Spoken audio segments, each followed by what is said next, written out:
आज हम पढ़ेंगे शिक्षा मनोविज्ञान की विधियाँ, जिसके अंदर बहिर्दर्शन विधि, प्रेक्षेपण या वस्तुनिष्ठ विधि जो एक है ये पढ़ेंगे। इसके बाद प्रयोगात्मक विधि इसको पढ़ेंगे। आत्मनिरीक्षण अंतर्दर्शन विधि, अंतर्दर्शन और बहिर्दर्शन विधियाँ दोनों विधियाँ पढ़ेंगे आज हम।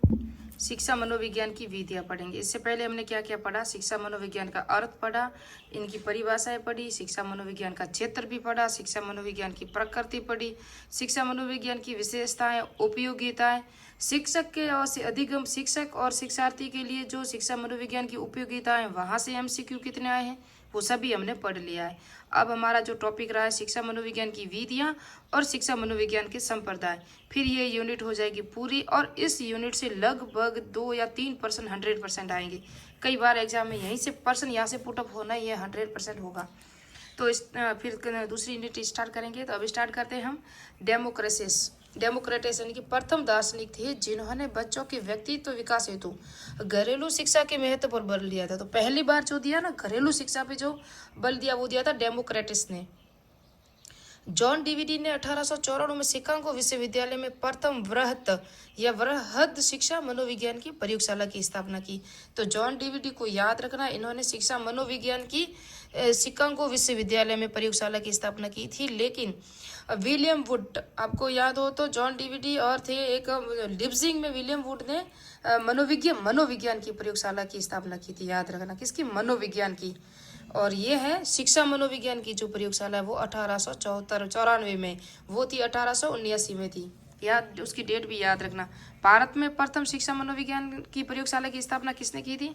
ये आपके लिए MCQ, क्योंकि मैंने पढ़ाया हुआ है। दो प्रमुख विधियां दो प्रकार की, एक तो आत्मनिष्ठ या व्यक्तिनिष्ठ कह दो, है ना, जिस तरह से होती है, इसे दूरवर्ती कैसे कहते हैं, और एक समीप्य।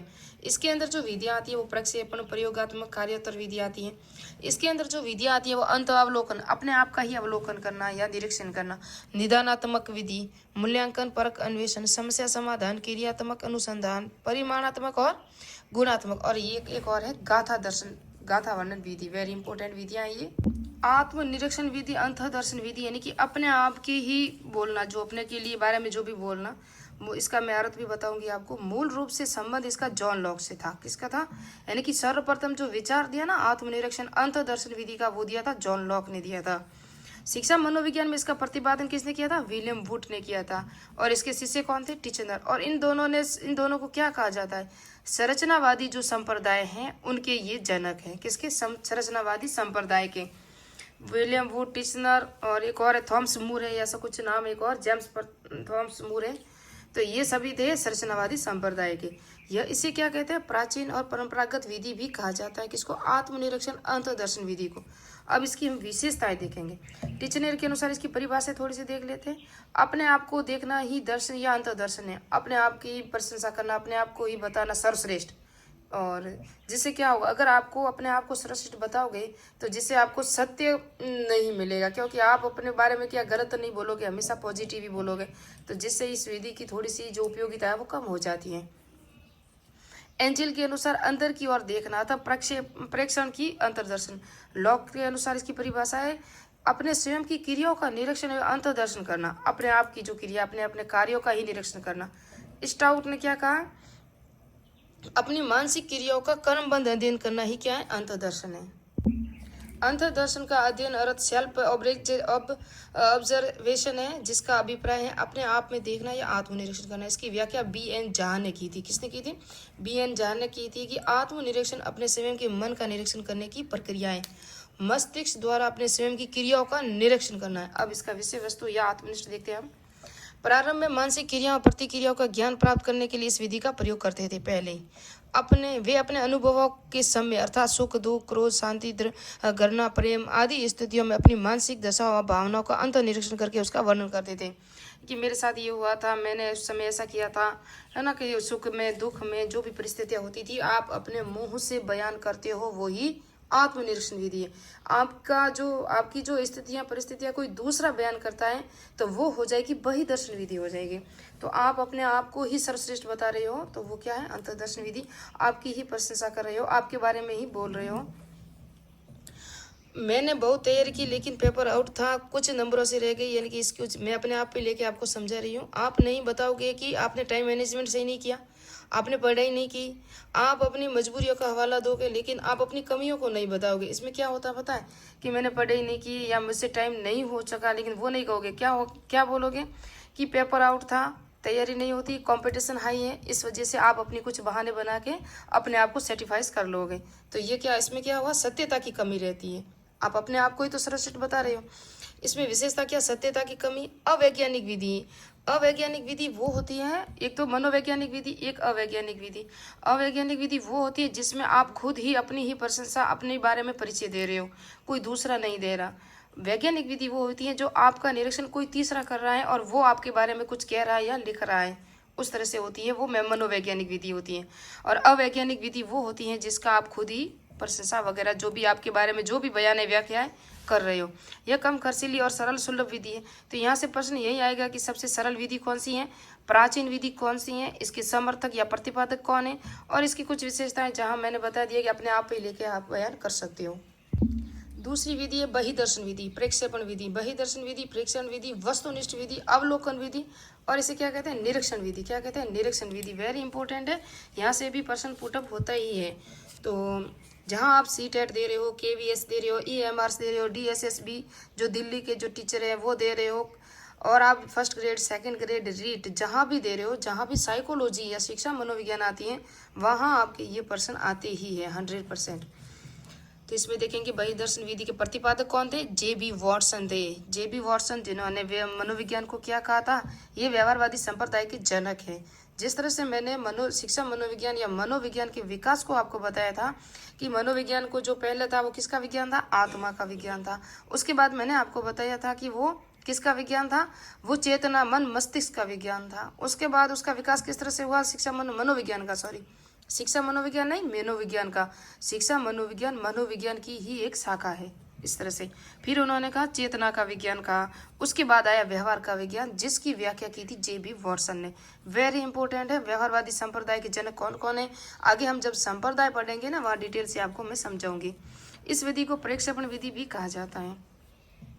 इसका जो अर्थ होता है ना, ध्यान पूर्वक देना, आपका निरीक्षण कोई दूसरा कर रहा है। बस मेन पॉइंट यही है कि आपका जो निरीक्षण है ना, जो वो आपकी जो भी डिटेल है, आपकी हॉबीज है, आपकी दिनचर्या है, आप क्या कर रहे हो, आपकी जो नेचर कहते हैं, प्रकृति वगैरह कैसी है, गुस्सेल है यानी कि नहीं है, वो सब इसके अंदर कोई दूसरा ही आपका जो कर रहा है। फिर आपकी जो प्रशंसा में कह लेगा कि हाँ वो ऐसा झगड़ालू था या वो शांत व्यवहार का है, इस तरह से कोई तीसरा ही आपके बारे में बयान करना या आपका निरीक्षण कर रहा है।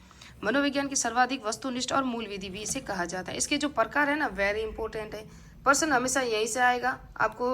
पहले इसकी हर कोई विधि या आप टॉपिक देख रहे हो ना, तो उसकी अवधारणा देखना बहुत ही जरूरी है।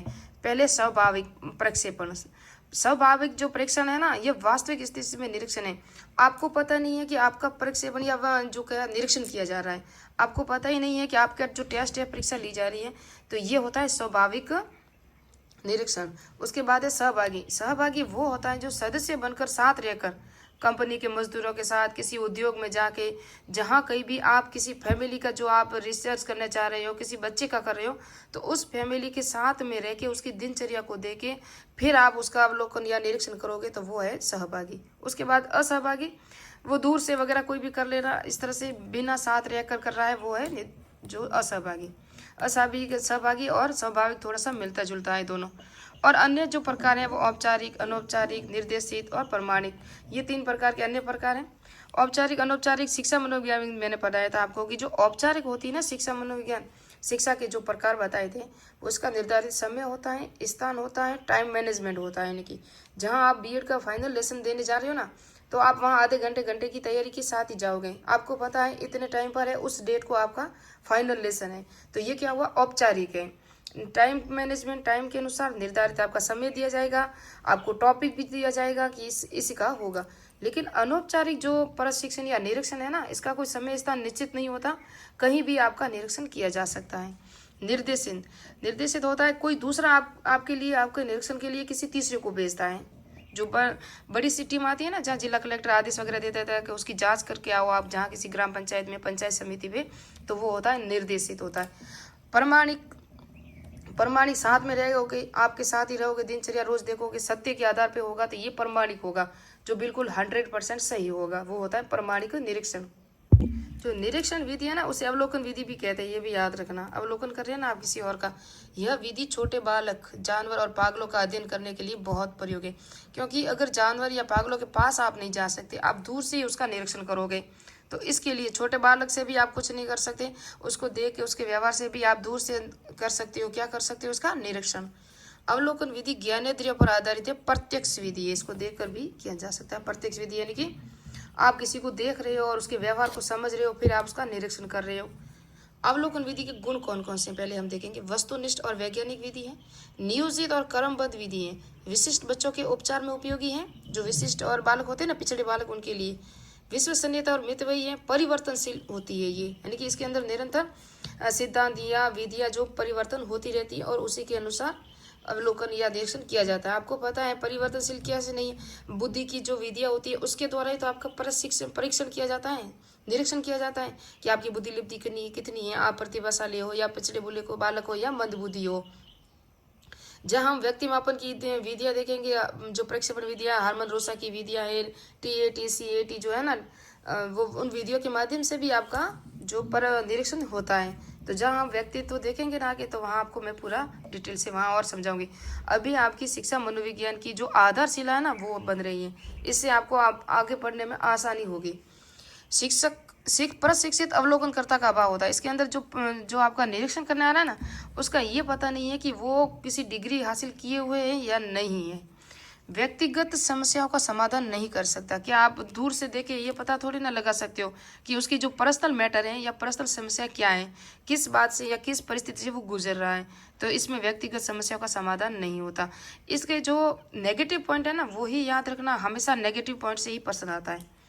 अचेतन मन व आंतरिक व्यवहार का अध्ययन संभव भी नहीं है। आपके अंदर मन में क्या है, जैसे तो हमने पढ़ाया था आपको कि जो सिगमंड फ्राइड ने 3 दिए थे, चेतन मन, अर्ध चेतन मन और अवचेतन मन, 3 प्रकार के जो दिए थे, जिसके अंदर आप कितने प्रतिशत आप इस दुनिया में हो, कितने प्रतिशत आप पिछले जो माइंड कॉन्शियस होता है ना वहाँ आप हो। तो इस तरह से आप अपने मन की जो धारणाएं होती है उनको आपका अध्ययन नहीं कर सकते। आपको पता नहीं है कि उसके अंदर क्या है, आप किसी को देख के ये नहीं लगा सकते कि उसकी तैयारी कैसी है, वो पढ़ा लिखा है या अनपढ़ है, कुछ है। तो इस तरह से आप ये अवलोकन के क्या है, दोष है। उसके बाद हम देखेंगे प्रयोगात्मक विधि, व्यक्ति इतिहास विधि को नेक्स्ट पार्ट में देखेंगे, इसकी परिभाषा वगैरह क्या क्या है।